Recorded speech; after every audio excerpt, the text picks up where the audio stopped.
네, 북한이 어제 한미 훈련 중에 이상 징후가 보이면 우리의 청와대 그리고 정부기관을 타격하겠다라는 성명을 발표했습니다. 한미 군사훈련을 앞두고 과거 북한이 해오던 대남 위협과 비교해보면 이번에는 강도가 좀 셉니다. 좀 무례합니다. 자, 우리 정부의 대응은 오늘 아침부터 나오고 있습니다. 청와대 반응이 나왔고요. 우리 군의 반응이 나오고 있습니다. 자, 김희준 외교안보 전문기자 그리고 안찬일 세계북한연구센터 소장과 함께 이 문제 그리고 사드 문제 등 주요 안보 현안 다뤄보도록 하겠습니다. 안녕하십니까? 안녕하세요.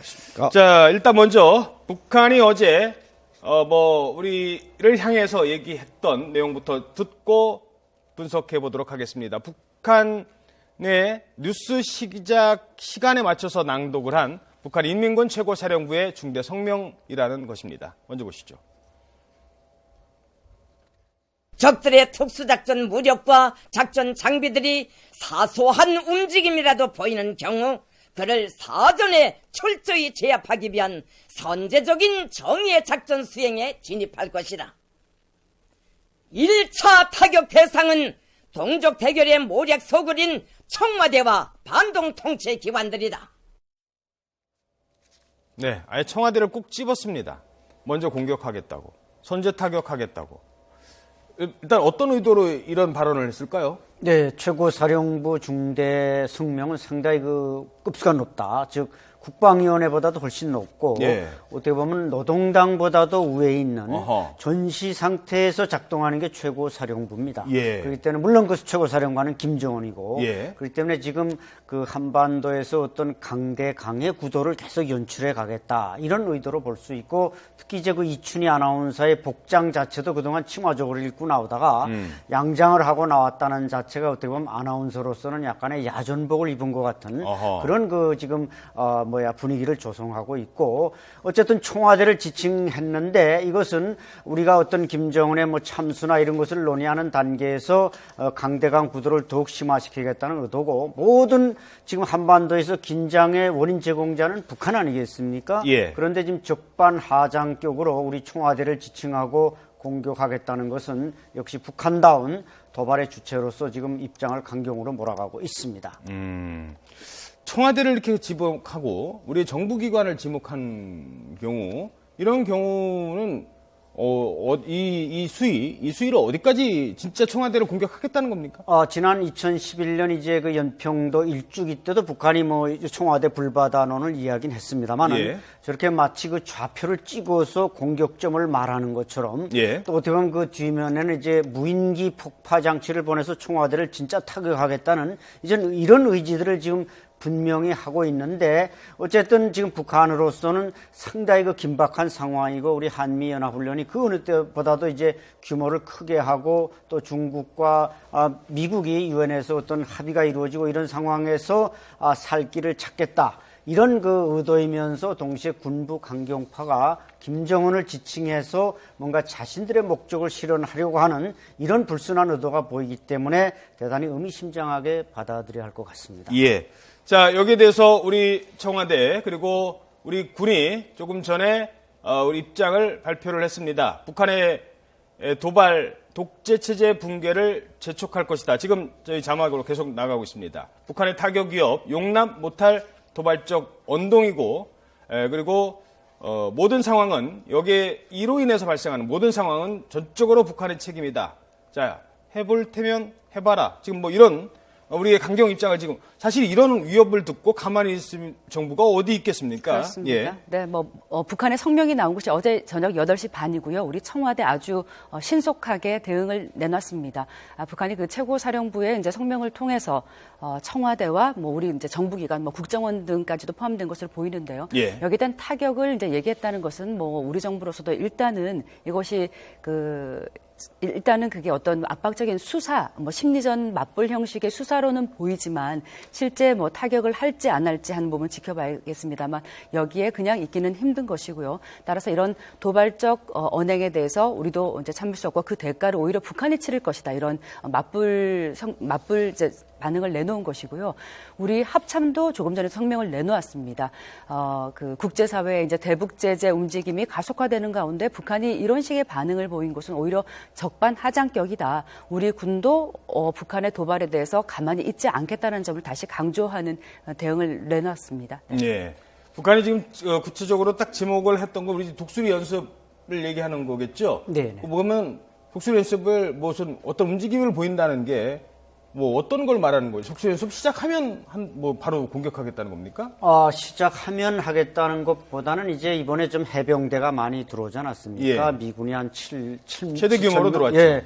또 그다음 우리 한국 해병대가 한 15,000명에서 이제 뭔가 진격하는 훈련도 한다. 이것은 북한의 어떤 도발에 대비한 것이지 진짜 공격하겠다는 뜻이 아닌데 예. 북한은 그것을 오히려 빌미로 청와대를 타격하고 정부기관, 즉 정부 총사나 뭐 어떤 모든 정부기관들을 초토화시키겠다 이런 것은 완전히 있어서는 안 되는 협박이고 심지어 이것은 거의 선전포고에 가깝다 이렇게 받아들여야 될 것입니다. 그러니까 북한 입장에서는 지금 한미 간의 이제 연합 방위태세 아주 강화하고 있습니다. 특히 그 미국의 뭐 전략 폭격기인 뭐 B-50이나 또 스텔스 전투기, 사실 그 김정은의 집무실까지 정밀 타격이 가능한 그렇죠. 그런 뭐 스텔스 전투기 F-22가 전개되고 하는 상황에 대해서 굉장히 큰 위협을 느끼고 있고, 그러니까 이런 상황에 대해서 그러니까 미국과 한국이 오히려 이 긴장 상황을 조성을 하고 있다라는 것을 또 인민들에게도 알리기 위한 그런 차원에서의 또 성명이라고도 할 수가 있겠습니다. 아무튼 이 같은 그 한미의 강화되는 그 연합 방위 태세 또 이런 이른바 그 참수작전까지 지금 언급이 되고 있는데요. 예. 이른바 뭐 김정은의 뭐 목을 이제 베겠다 뭐 이런 의미죠. 그렇죠? 그런 정밀 뭐 참수작전까지 이제 전개되는 상황에서 북한이 가만히 있지 않겠다는 것을 어떻게든 좀 과시하려는 그런 차원에서 나온 것으로 보이고요. 실제 북한이 뭐 이런 것에 대응해서 도발을 하고 미국 본토까지 타격을 하겠다고 했는데 정말 장거리 미사일 뭐 쏠 것인가 하는 부분은 조금 더 지켜봐야 될 것으로 보입니다. 예, 알겠습니다. 자, 그리고 오늘 청와대가 또 하나 중요한 사안에 대해서 입장을 밝혔습니다. 바로 사드 문제인데요. 이 사드 문제와 관련된 얘기도 계속 얘기를 나눠보도록 하겠습니다. 어제 김종인 위원장을 찾아갔습니다. 그 중국 대사가. 추고홍 대사가 찾아갔죠. 예, 네. 그 얘기 좀 먼저 해 주시죠. 네, 어제 그 추고홍 주한 중국 대사죠. 추고홍 대사가 직접 본인이 요청을 해서 그 더불어민주당의 이제 김종인 대표를 찾아갔습니다. 한 45분 동안 면담이 진행이 됐는데 비공개로 진행이 됐어요. 근데 여기서 한 그 사드 관련 발언이 공개가 됐습니다. 예. 아주 강력한 좀 중국의 입장을 다시 내놓았죠. 이 사드의 한반도 배치가 된다면 그동안 한중 관계가 발전되기 위해서 아주 상당한 노력을 기울여 왔는데 이런 노력이 순식간에 이제 파괴될 것이다.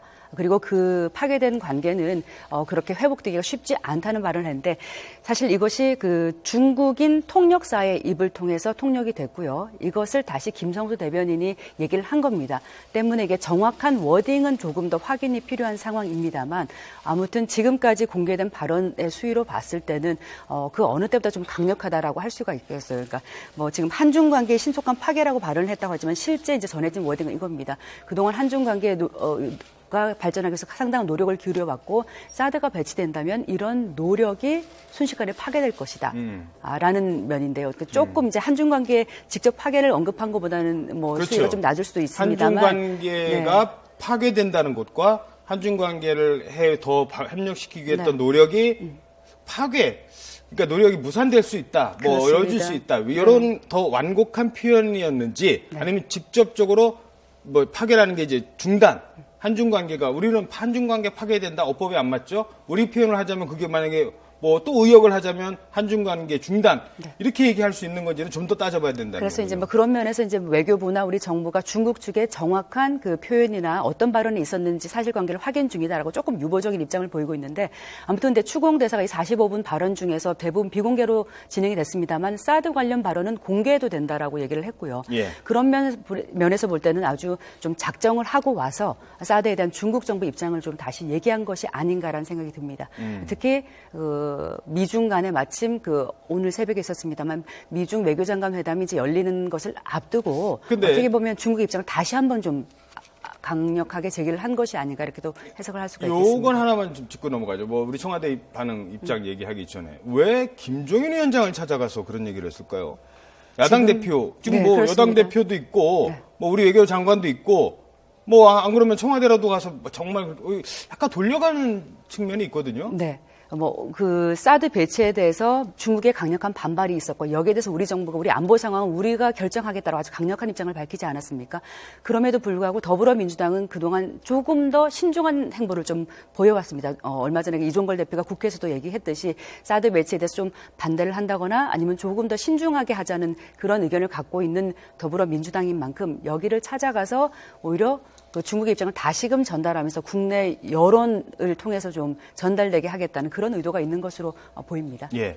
중국의 그 사드에 대한 강한 뭐 반대 의지는 알겠으나 이게 그렇다고 한중 관계가 파탄될 때까지 파괴될 때까지 그렇게 중국도 강하게 나갈까요? 그거 어떻게 보십니까? 글쎄, 일부 언론의 보도입니다만은 중국은 지금 사드를 6시간 안에 파괴할 수도 있다. 이런 강경한 발언까지 나오고 있는데 이것은 대단히 유감스러운 일이고 또 우리 주권에 대한 간섭이고 내정 간섭 아니겠습니까?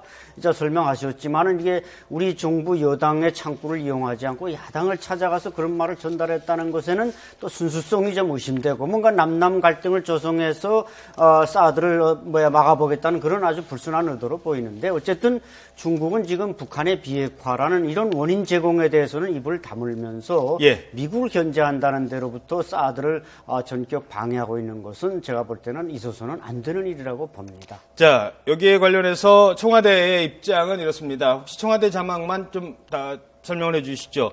사드는 자유권적 조치이다. 바로 이제 추공 중국 대사의 발언과 관련돼서 얘기한 그렇습니다. 겁니다. 중국도 이 점을 인식해야 한다. 인식해야 한다. 사드는 자유권적 조치고 중국도 그걸 좀 인식 좀 하시오. 이런 얘기거든요.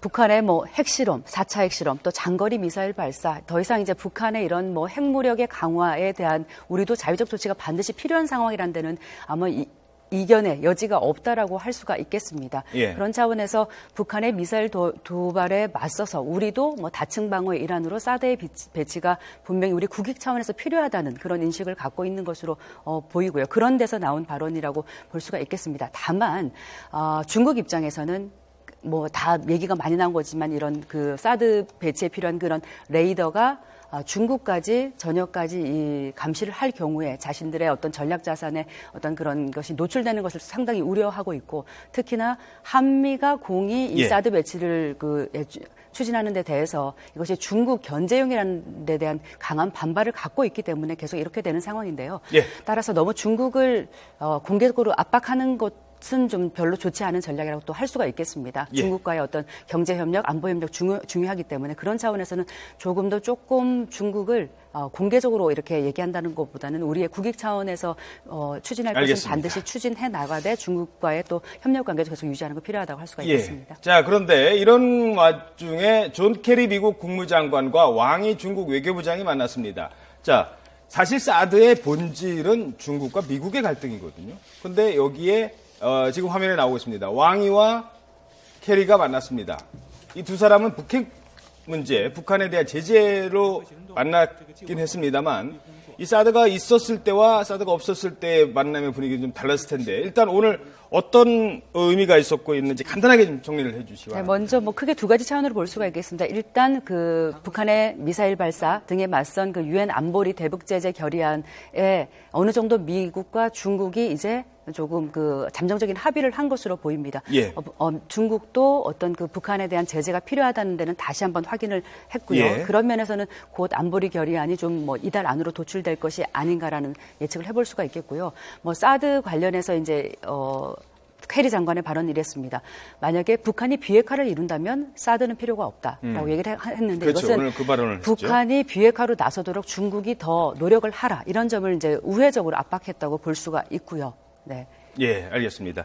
중국은 결국 북한이 없으면 잇몸이 시리다라는 걸 알고 있기 때문에 북핵 제재는 미온적이면서 사드에서는 되게 이렇게 강경한 태도를 보이고 있습니다. 이거 어떻게 붙여갔을지 간단하게 좀 말씀해 네, 주시죠. 순망치 않을 말씀하셨는데 어쨌든 중국은 과거에는 좀 북한에 대해서 제발 이사 갔으면 하는 이유처럼 생각하다가 지금 뭔가 미중 관계가 경쟁자로 다시 돌아서면서 북한의 그 안보적 전략적 가치를 인식하는 바탕 위에서 지금 사드를 반대하지 않습니까? 사드의 모든 전략적 그 반경이나 작전이나 이걸 중국이 모르지 않으면서 반대하는 것은 결국 자신들이 어떤 미국과의 대결에서 이 사드 진지가 가지는 전략적 가치를 우려하는 것입니다. 그러나 분명한 것은 사드는 한반도에서 북한의 핵무기를 막기 위한 이런 방어 무기이지 어떤 중국의 무슨 동풍이나 이런 걸 막기 위한 하거나 장애하는 무기가 절대로 아니라는 것이죠. 이걸 알면서도 중국이 이렇게 트집 잡고 나오는 것이 동북아의 새로운 안보 질서 재편과 관련이 된다. 이렇게 볼 수 있습니다. 예, 알겠습니다. 네, 지금까지 김희준 YTN 통일외교 전문기자, 안찬일 세계북한연구센터 소장이었습니다. 두 분 고맙습니다. 감사합니다.